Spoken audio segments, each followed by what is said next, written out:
하나님의 말씀 낭독하겠습니다.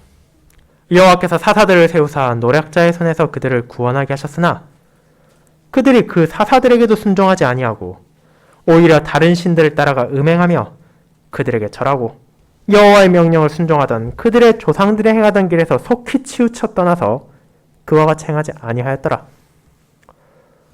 여호와께서 그들을 위하여 사사들을 세우실 때에는 그 사사와 함께 하셨고 그 사사가 사한 날 동안에는 여호와께서 그들을 대적의 손에서 구원하셨으니 이는 그들이 대적에게 압박과 괴롭게 함을 받아 슬피 부르짖음으로 여호와께서 뜻을 돌이키셨음이거늘 그 사사가 죽은 후에는 그들이 돌이켜 그들의 조상들보다 더욱 타락하여 다른 신들을 따라 섬기며 그들에게 절하고 그들의 행위와 패역한 길을 그치지 아니하였으므로 여호와께서 이스라엘에게 진노하여 이르시되 이 백성이 내가 그들의 조상들에게 명령한 언약을 어기고 나의 목소리를 순종하지 아니하였은즉 나도 여호수아가 죽을 때에 남겨둔 이방 민족들을 다시는 그들 앞에서 하나도 쫓아내지 아니하리니 이는 이스라엘이 그들의 조상들이 지킨 것 같이 나 여호와의 도를 지켜 행하나 아니하나 그들을 시험하려 함이라 하시니라. 여호와께서 그 이방 민족들을 머물러 두사 그들을 속히 쫓아내지 아니하셨으며 여호수아의 손에 넘겨주지 아니하셨더라. 여호와께서 가나안의 모든 전쟁들을 알지 못한 이스라엘을 시험하려 하시며 이스라엘 자손의 세대 중에 아직 전쟁을 알지 못하는 자들에게 그것을 가르쳐 알게 하려 하사 남겨두신 이방 민족들은 블레셋의 5 군주들과 모든 가나안 족속과 시돈 족속과 바알 헤르몬 산에서부터 하맛 입구까지 레바논 산에 거주하는 히위 족속이라. 남겨두신 이 이방 민족들로 이스라엘을 시험하사 여호와께서 모세를 통하여 그들의 조상들에게 이르신 명령들을 순종하는지 알고자 하셨더라. 아멘. 설교 후에는 찬송 8장 12절, 13절, 14절을 다 함께 부르도록 하겠습니다.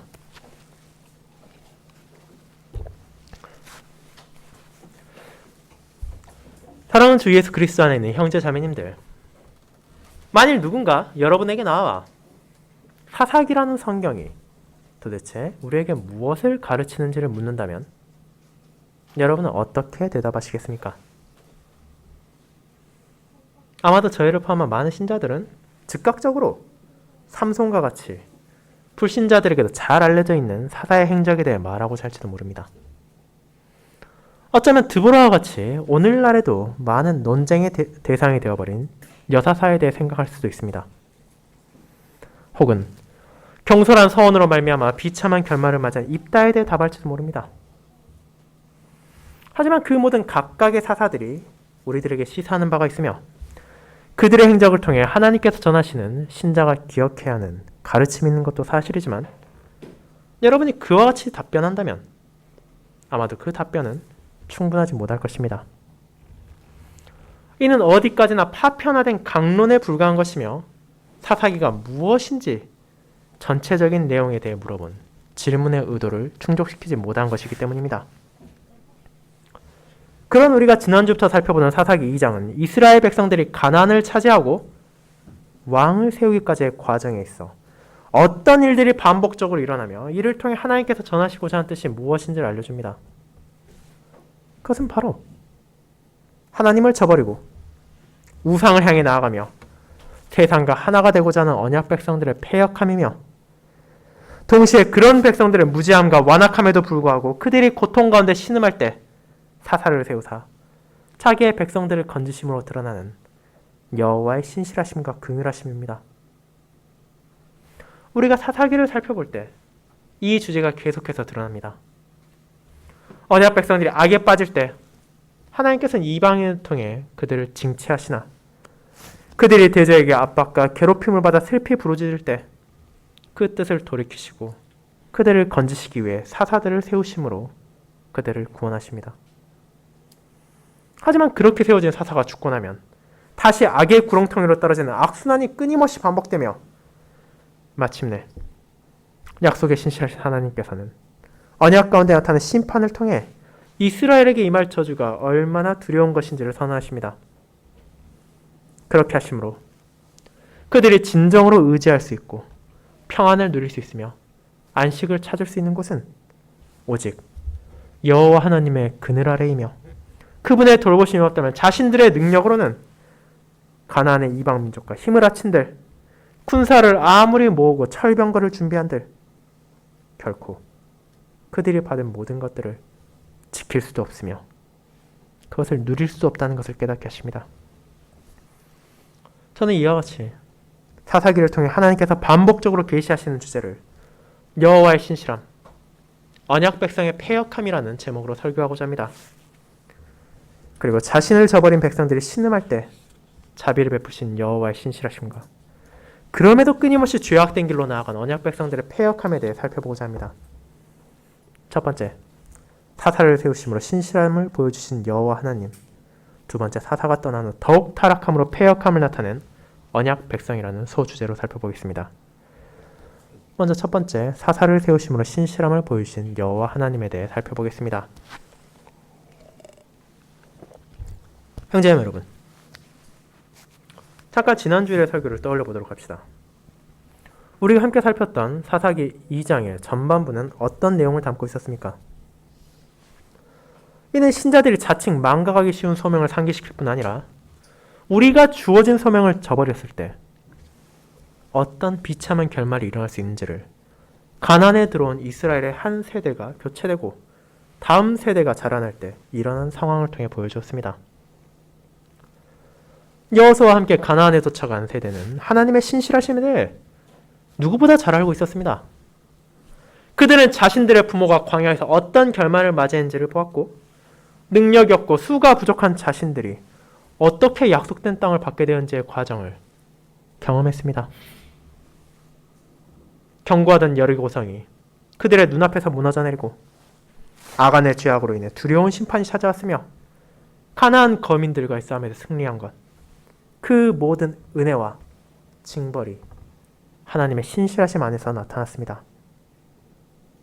그 모든 경험을 통해 그 세대는 여호와께서는, 자신들의 하나님께서는 그분께서 하신 말씀을 결코 어기지 않으신다는 것을 뼈저리게 깨달았습니다. 물론 그럼에도 죄악된 사람의 본성은 끊임없이 하나님을 떠나 세상을 향해 나아가고자 한다는 것을 알고 있기에 여호와의 종인 모세와 여호수아는 세상을 떠나기 전 그 백성들을 모아 여호와를 경외하고 그분을 따를 것을 서원하게 했으며 이는 그들이 살아있는 동안에는 잘 지켜진 것처럼 보였습니다.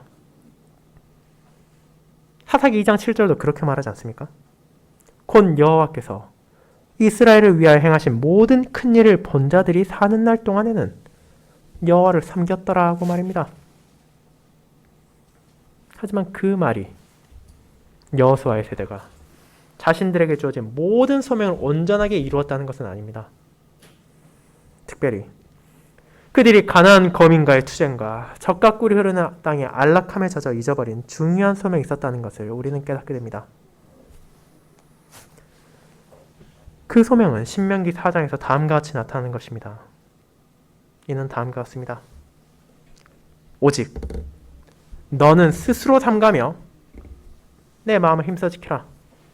그리하여 내가 눈으로 본 그 일을 잊어버리지 말라. 내가 생존하는 날 동안에 그 일들이 내 마음에서 떠나지 않도록 조심하라. 너는 그 일들을 내 아들들과 내 손자들에게 알게 하라. 신명기 4장 9절입니다. 그리고 이 소명은 이후에도 신명기 6장을 비롯하여 계속적으로 반복되어 강조되고 있습니다. 결국 이 명령을 통해 하나님께서 말씀하시고자 하는 것이 무엇입니까? 이는 자신들만 진리를 알고 자신들만 여호와의 은혜를 경험했다고 만족하지 말라는 것입니다. 애굽을 빠져나온 이스라엘의 세대는 분명 하나님의 은혜를 특별한 방식, 다양한 이적들을 눈으로 보고 귀로 들으며 몸으로 체험함을 통해 경험하고 알게 되었습니다. 하지만 그 모든 경험을 그들의 후대가 동일하게 하지는 않을 것입니다. 이스라엘이 가나안을 차지하고 나면 이제 불기둥과 구름기둥이 그들을 인도할 필요도 없고 바다가 갈라져 마른 바닥을 드러낼 필요도 없으며 원수의 군대가 홍해에서 목숨을 잃을 필요도 없어질 것입니다. 물론 그들의 후대에게도 여전히 계속해서 제사와 예배를 통해 하나님의 진리가 전해지고 주어질 것이지만 그럼에도 그들은 더 이상 앞선 세대와 동일한 방식으로 하나님의 은혜를 경험하지 못할 것입니다. 그렇게 그들이 자신들이 경험하지 않았다고 해서 그 민족에게 주어진 은혜와 하나님께서 주신 거룩한 뜻을 잊어버리지 않게끔 그들을 진리 안에서 양육하고 그들을 가르치라는 소명을 주신 것입니다. 하지만 여러 이유가 있었다고 한들 여호수아의 세대가 그 소명을 잊어버린 결말은 너무도 비극적이었습니다. 그들의 자손들은 부모와 달리 여호와를 알지 못했습니다. 그분께서 행하신 일도 알지 못했습니다. 비록 부모를 통해 애굽에서 생활이 어떠했고 광야의 여정이 얼마나 험난했으며 가나안 정복 과정에서 그 얼마나 놀라운 일들이 일어나는지를 듣고 가까이 상황에서 베풀어진 하나님의 은혜와 심판에 대해 배웠다 하더라도 우리는 그것을 경험하지 않았으니까, 우리는 그것을 체험하지 않았으니까 라는 이유로 진리로 받아들이기보다는 그저 지나간 역사의 한 페이지로만 생각하고 그에 따라 살아가려 하지 않았습니다. 그런 그들이 여호와, 그들의 하나님을 버리고 찾아간 곳은 바알과 아스타롯으로 대표되는 가나안의 우상들이었습니다. 그들은 자신들 주변에 사는 이방 민족의 문화를 받아들이고 그들의 생활 방식을 취하는 것을 넘어 이제 그들의 우상까지도 자신들의 것으로 삼으려 했습니다. 그와 같이 하면 자신들이 바라는 물질적인 풍요, 육체의 정욕을 마음껏 충족시킬 수 있다 생각했기 때문입니다. 그러나 그들이 그 과정에서 잊어버린 것은 하나님의 약속만이 아닙니다. 그들이 수고하지 아니한 땅과 건설하지 아니한 성읍을 받았고 그 땅에서 심지 아니한 포도원과 감람원의 열매를 먹게 된 하나님의 은혜를 잊었을 뿐 아니라 그들이 망각한 여호와께서 행하신 모든 일 가운데에는 불순종에 대한 심판과 견책 역시도 포함했습니다. 하나님께서 명령하신 대로 이방인들을 쫓아내지 않고 여호와의 뜻대로 우상을 제거하지 않은 결과는 결국 그들에게 유익과 기쁨으로 찾아온 것이 아니라 고통과 괴로움이 되었습니다.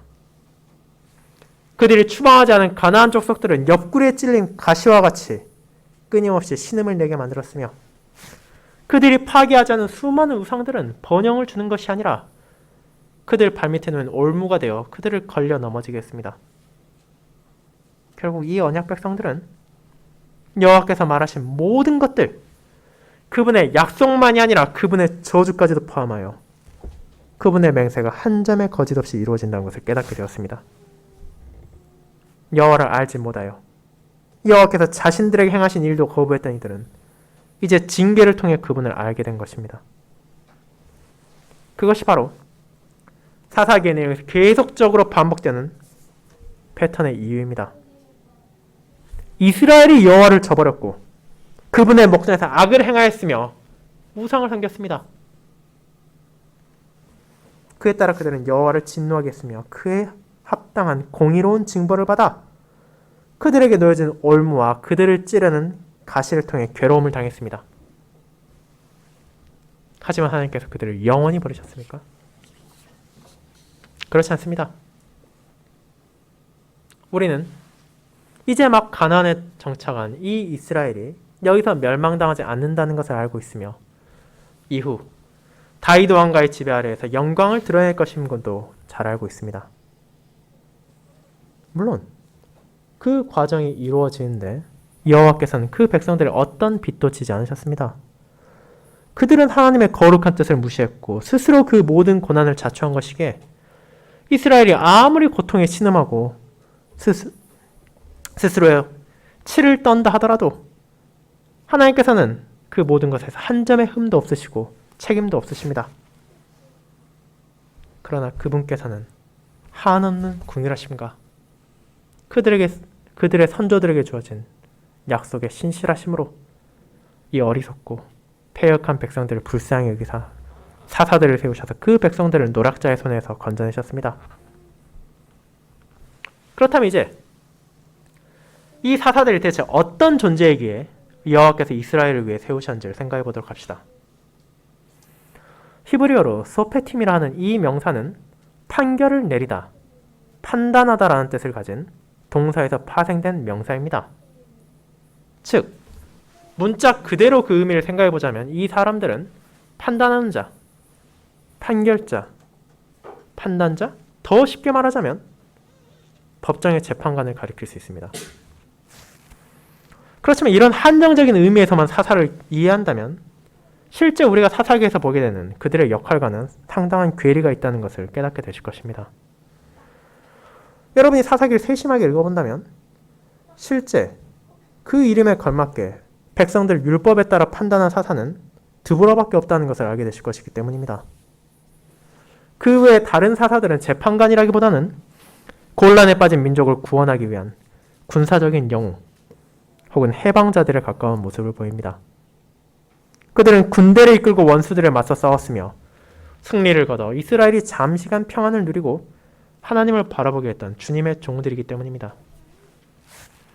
그렇게 이 사사라는 관점을 문자적인 의미에 제한하는 것이 아니라 조금 더 넓은 의미로 해석한다면 그들이 단순히 법정에서 사사관을 가리는 재판관을 넘어 민족 전체에게 그들이 따라야 할 여호와의 뜻을 바라보게 하며 그들에게 내려진 하나님의 자비를 선언하는 존재로서 여호와께서 세우신 종이라는 것을 받아들일 수 있을 것입니다.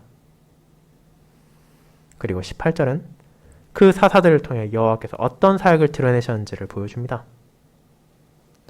사사들을 세우실 때 그분께서는 그들과 함께 하셨습니다. 사사가 사는 날 동안에 여호와께서 그들을 대적의 손에서 구원하셨습니다. 사사들이 스스로 세워진 자가 아니라 오직 하나님의 자비와 신실하심 가운데 이스라엘에게 주어진 직분이라는 것을 생각한다면 이는 백성들로 하여금 그들이 정말로 바라보아야 하며 정말로 의지해야 될 존재가 누구인지를 알려주는 것입니다. 여호와를 알지 못한 자들이 추방하는 대신 굴복시켜 경제적 이득을 얻고자 했던 가나안 민족들은 이제 그들에게 전쟁과 약탈의 쓰라림을 경험하게 했습니다. 그들이 나아가서 섬기며 예배했던 우상들은 약속했던 풍요와 쾌락을 주는 대신 수탈과 괴로움 가운데 어떤 평안도 주지 못했습니다. 그들이 저버렸고 그들이 망각했던 여호와 하나님만이 자신들의 종인 사사들을 세우심으로 그들을 건지셨으며 그들을 구원하신 것입니다. 하지만 18절의 후반부 역시도 우리가 놓쳐서는 안 됩니다. 이는 그들이 대적에게 압박과 괴롭게 함을 받아 슬피 부르짖음으로 여호와께서 뜻을 돌이키셨음이거늘. 우리가 이 부분을 잘못 이해한다면 마치 백성들이 뒤늦게나마 하나님만이 자신들을 건지실 분이라는 것을 깨닫고 그분께 도움을 구한 것이라고 생각할 수 있습니다. 하지만 이 본문은 죄를 자복하고 회개하는 것에 대한 어떤 단서도 제시하지 않고 있습니다. 이 슬피 부르짖음은 사람이 고통과 괴로움 가운데 내는 신음소리이며 일반적으로 회개를 가리킬 때 사용하는 동사는 19절에 나오는 돌이켜라는 표현이지만 거기서 이 동사는 어떻게 사용됩니까?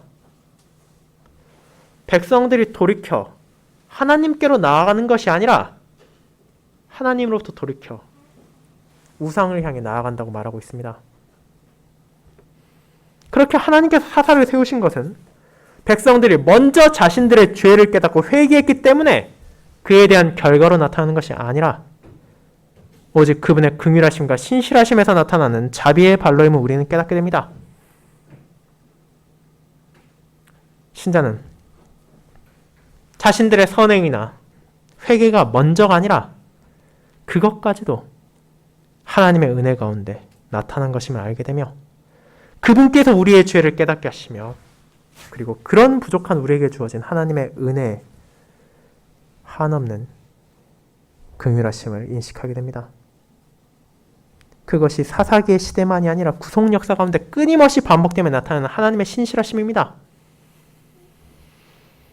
물론 우리가 이후 사사기에서 볼 수 있듯이 몇몇 경우에는 분명 백성들이 자신들의 죄를 자복하고 하나님께 나아가는 경우도 있었습니다. 하지만 그 역시도 스스로 평안하고 안락하게 살다가 죄를 깨달은 것이 아니라 하나님께서 그들을 향해 매를 드시고 그들이 자신들의 어리석음 깨닫게 하심으로 일어난 일이기에 결국 그 모든 것은 하나님의 신실하심과 은혜를 통해 나타난 것임을 우리는 깨닫는 것입니다. 이와 같이 가나안 시기 사사들을 세우셔서 부족한 백성들에게 자신의 뜻을 드러내시고 신실하심을 보이신 하나님께서는 이제 그분의 독생자를 통해 그 모든 사사들이 가리키던 참되고 영원한 구원자를 보내주셨습니다. 그리고 이 또한 오직 그분의 모든 약속들에 신실하신 하나님의 은혜로 주어진 것임을 우리는 기억해야 합니다. 그리스도께서 약속된 메시아로 이 땅에 오셨던 2000여 년 전은 물론이고 오늘날까지도 교회의 모든 역사 가운데 누군가가 혹은 한 시대의 교회가 주님을 받을 만한 공로를 세워서 구원자와 중보자를 받게 된 것이 아닙니다. 하나님께서는 오직 그분의 신실하심과 긍휼하심 가운데 약속하신 여자의 후손이자 다윗의 후손이며 사사를 포함한 구약의 모든 직분자들이 가리키는 그리스도를 보내주셨고 그분 안에서 구원의 손길을 뻗어주셨습니다. 가나안에서 신음하던 이스라엘을 사사들이 대적의 손에서 건짐을 통해 세상과 타협하고 우상을 섬기는 것이 얼마나 어리석은 죄악인지를 깨닫게 하신 하나님께서는 이제 그분의 독생자 안에서 자신의 모든 자녀들에게 더욱더 큰 은혜를 베풀으셨습니다.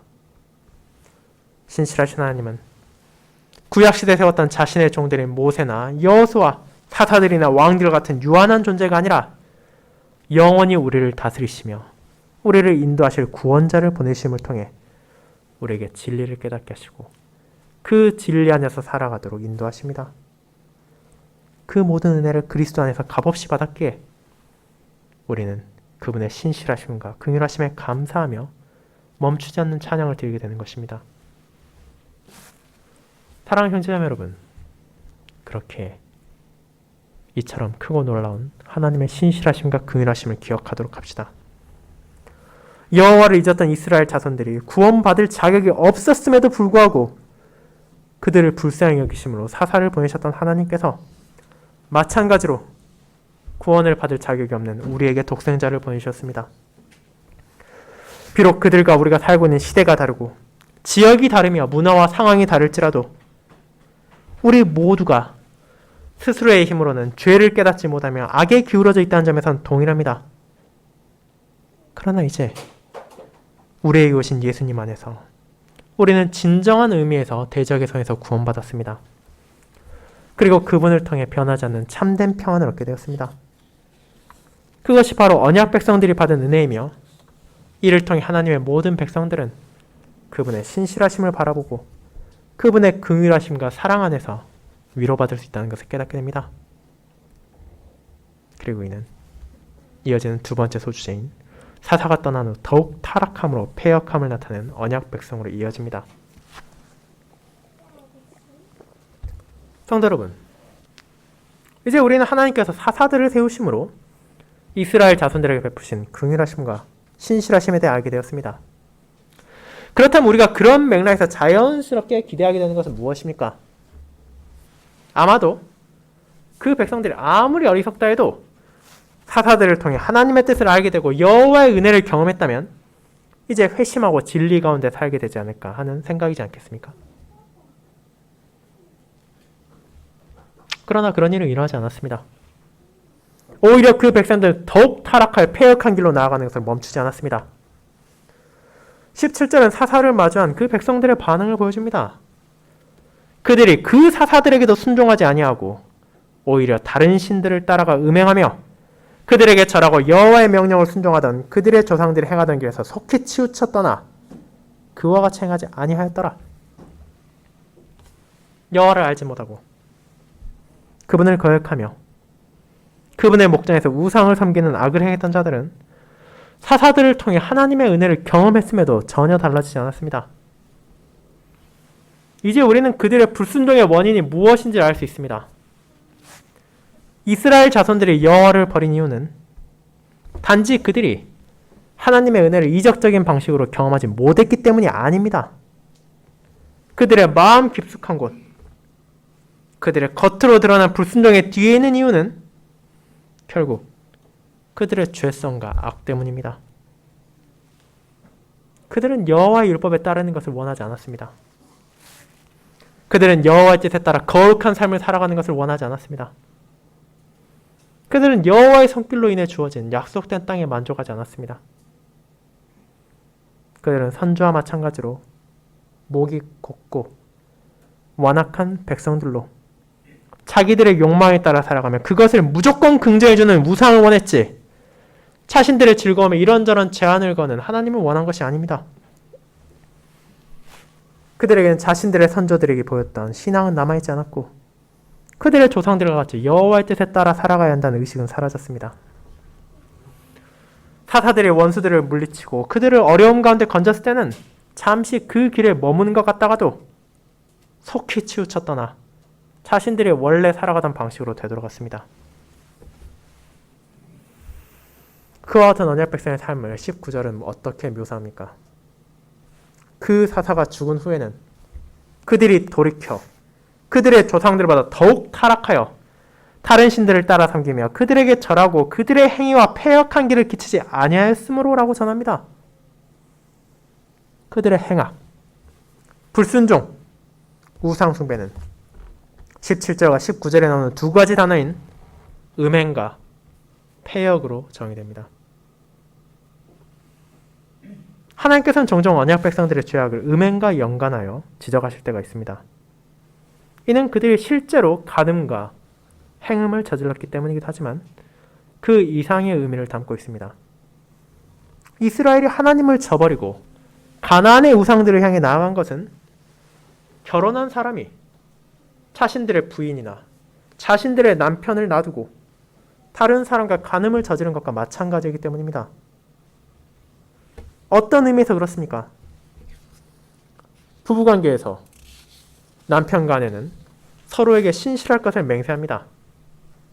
자신들이 서로에게 속해 있다는 것입니다. 그와 같이 하나님께서는 이스라엘을 자신의 백성으로 택하시고 백성들은 그 큰 은혜 가운데 여호와께만 신실할 것을 서원하고 또 맹세했습니다. 하지만 그들은 이 진리를 마음에 새기는 것을 소홀히 했고 후대에 전한 것을 잊었습니다. 그 결과 하나님의 백성이라는 큰 특권과 은혜 가운데 가난을 받았음에도 불구하고 이제 그들은 마치 자신들이 누구에게도 속하지 않은 것처럼 욕망에 따라 우상을 섬기고 이방인들과 동화되기 시작했기에 하나님은 이 끔찍한 죄악을 더러운 음행이라고 선언하셨고 이와 같은 이스라엘의 음행은 이후로도 호세아, 예레미야, 에스겔과 같은 선지자들을 통해 계속해서 지적되는 사라지지 않는 범죄였습니다. 그리고 이는 동시에 패역한 길로 나아가는 것입니다. 이 패역함이 도대체 어떤 뜻입니까? 이를 조금 더 일상에 가까운 표현으로 말하자면 완고하고 고집불통이라는 것입니다. 우리는 그런 사람들을 이 땅에서 종종 만나볼 수 있습니다. 여러분이 경험한 그와 같은 사람들의 특징은 무엇입니까? 바로 잘못을 지적받는다 하더라도 그것을 인정하려 하지 않고 그릇되었다는 것을 깨달아도 잠시 고쳐진 듯 하다가 다시 그 사실에 눈을 돌려 하던 대로 다시 살아가는 것입니다. 그리고 이 표현은 여기서 처음 나온 것이 아니라 제가 오늘 설교 가운데 이미 언급한 부분에서도 동일한 용법으로 나타났습니다. 그것은 출애굽기 32장에서는 목이 뻣뻣한 백성으로 33장에서는 목이 곧은 백성으로 드러납니다.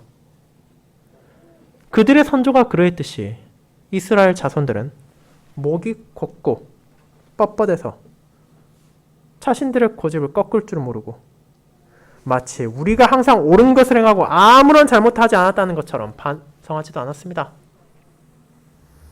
그들은 사사를 통해 대적에서 건짐을 받고 그들이 하나님의 뜻을 전하는 동안에는 조용히 따르는 것 같다가도 사사들이 죽은 후에는 하나님께 나오는 것이 아니라 돌이켜 더 타락하여 우상을 향해 나아가고 그들에게 절하며 하나님 목전에서 악을 행하는 것을 멈추지 않았습니다. 그렇게 그들은 진정 패역한 길을 나아간 것입니다. 자신들의 고집을 꺾지 않고 죄를 회개하지 않으며 살아가던 방식을 변화시키려 하지 않았기에 그 길의 끝에 무엇이 기다리는지도 알지 못하며 순간의 쾌락과 육신의 정욕에 자신들을 내어주었습니다.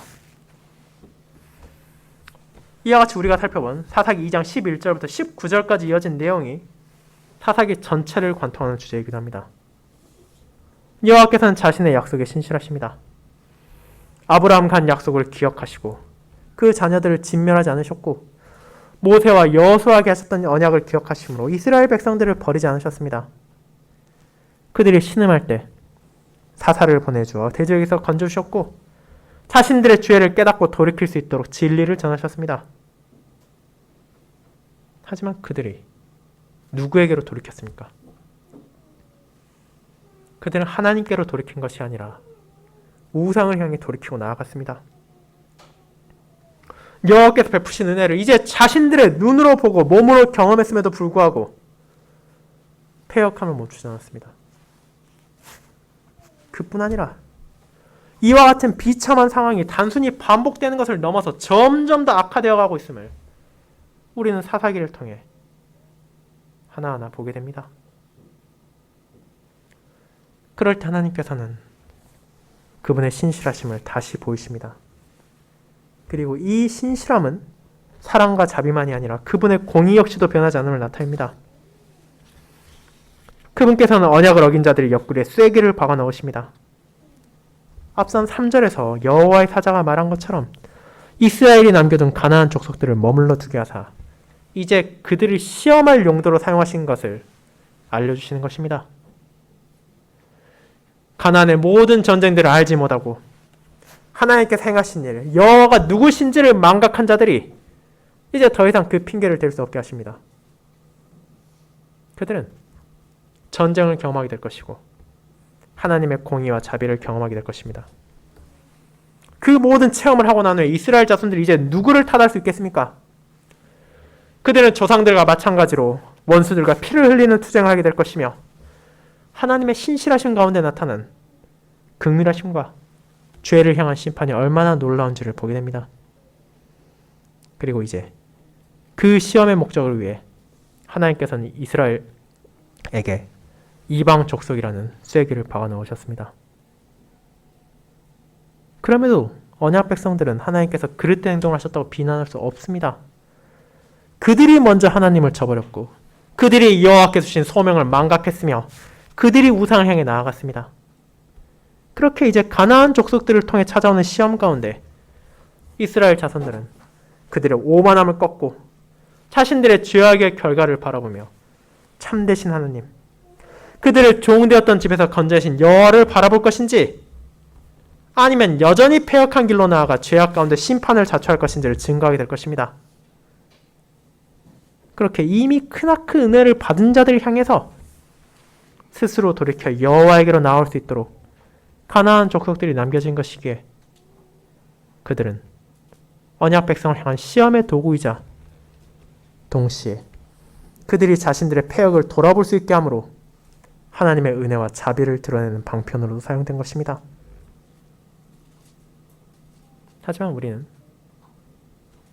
이스라엘 백성들이 그런 하나님의 신실하심을 외면하고 그분께 순종하는 대신 가나안 민족들과 동화되고 그들의 신을 섬기는 멸망의 길로 행했음도 알고 있습니다.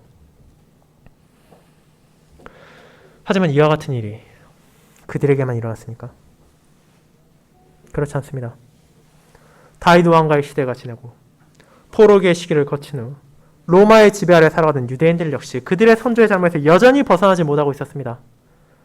그리고 그들 역시 이적을 원하며 하나님의 은혜가 눈에 보여야만 믿겠다고 생각하고 있음을 주님께서는 전해 듣고 이제 그들에게 나사로와 부자의 비유를 알려주십니다.